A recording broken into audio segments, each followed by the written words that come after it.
just so you know, for arthritis too, just because your doctor told you need a total knee or total hip doesn't mean that that is what you need. Because the number one thing, and this is from Health Affairs, which is a very respected journal done in 2004, the number one thing that indicates whether somebody is going to get a surgery or not is where they live.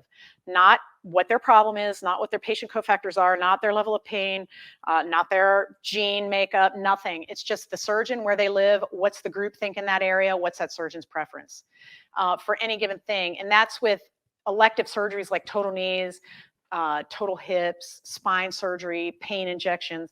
For things like if you break your hip or you break your femur, everybody kind of does the same thing around the country because we know it's right and it works. But for these kind of things, it's heavily dependent on the attitude of your surgeon and where you live. So think about that. That means that maybe what we're treating arthritis with isn't exactly the end all and be all, which is why I think that you should empower yourself to take care of yourself. Jennifer wants to know if this talk will be available to share with family and friends. Yes, of course. I'm trying to empower everybody and get big impact out there. And I mean, I would like to see the healthcare system change, and I would like to see all of us be healthier, and then let the money from healthcare focus on problems that can't be solved, right? Like different genetic diseases that are problems like pediatric cancers, things like that. Why we're spending so much money on arthritis and non-communicable diseases when it's so clearly preventable is mind-blowing to me. So yeah, the more people that see this, the better. Yeah, this is going to live on Facebook, but also the website, thewelltheory.com. Dartmouth has done some great work where they looked at Medicare data and applied geographic parameters to it over the, for a variety of different things. But this is interesting. So they found consistently higher rates of total knees, total hips, and back surgery in Fort Myers, Florida than in Miami. Why? Were they that much worse in Fort Myers? No, it's just what the surgeon there liked to do versus the guys in Miami. And then the risk of total hip was greater than the national average, but the risk of total knee was lower than the national average. The risk of back surgery was 7x above the national average. So where you live predicates your treatment, not what is actually needed or what the actual disease process is.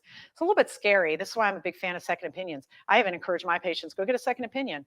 I mean, we all train differently. We all educate ourselves differently, have different fundamental beliefs. I believe in natural healing and empowering people to get better themselves. I'll do surgery if I think it's necessary, but personally, I think a lot of surgery is not necessary. Other people think totally differently than me. Most of my partners think differently than me at LSU. It is what it is. But I think that you need to, for you to really have an informed consent, a really informed understanding of what's going on, you need to know all this. And then here's a study they did where they looked at the appropriateness of a total hip joint replacement. And there were 784 patients, okay? And these had all, I think they had all been indicated for a hip. And then they put them in this program where they went through an algorithm. And then they found that it was actually necessary for 52% of them. It was appropriate surgery for only 21% of them based on the certain parameters. It was uncertain in 21%, and it was inappropriate in 5%. So what this showed is that a third of total knee arthroplasties were judged to be inappropriately indicated. That's a little scary if you think about it.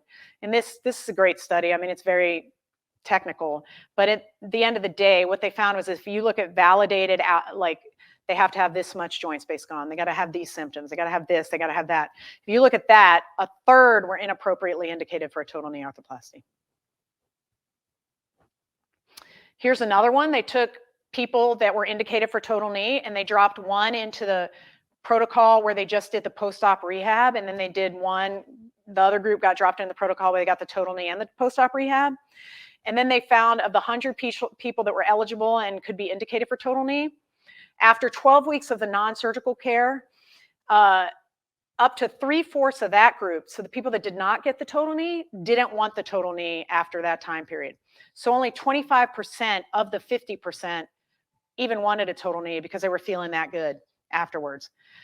But in a normal setting, they would have gotten the total knee. And then what would happen? We don't know. You can't come back from that. You can't reverse from that. But if you apply all of these things I'm telling you, you could still get a total knee at the end of the day, but you might not need it. You might not want it. And honestly, if you did all of this and you still needed a total knee, your outcomes would be way better than they would be otherwise. So in summary, pain can be from anything. Just because somebody tells you it's bone on bone doesn't even mean it's bone on bone. Remember, there's no correlation between what's seen on an x-ray and how somebody feels. So knee pain can be from anything. Okay. And it's not always that you're bone on bone. And even in those cases, you can reduce the pain without having the bone replaced. There are many ways to manage knee pain without surgery or any pain from arthritis in general. Diet, sleep, and exercise and mindset matter the most. And if you could get all of those controlled, you will be feeling amazing. As far as supplements go, D3, omega-3, antioxidants, anti-inflammatories of a natural sort. I'm not talking about synthetic anti-inflammatories. It's hugely important. Remember that geography and surgeon preference determines rates of surgery, not any consensus on what's actually the best for you. Up to 20% of people are unhappy after total joint replacements. And remember this is another thing we didn't talk about. This could be another talk. Many asymptomatic people, meaning no pain whatsoever, have the same findings on an MRI that you do when you're in pain. So I can't tell you how many times people come and see me and say, well, I have a disc in my back because a doctor told them you have a disc in your back, that's why you hurt. But if you do MRIs of people with no back pain, in my age group, probably 70% will have a disc. So does that mean the disc is really the source of pain, or is it just something you can point at on an MRI? I don't know. I think the latter, but that's my opinion. So just keep this in mind. You do have the power by controlling your circadian rhythm, by controlling your sleep, by controlling your diet, just by avoiding ultra-processed foods and trying to reduce mental stress and start having mindset that you can get better and that you will get better. I think that you can effectively manage a lot of the problems that seem unmanageable in today's society.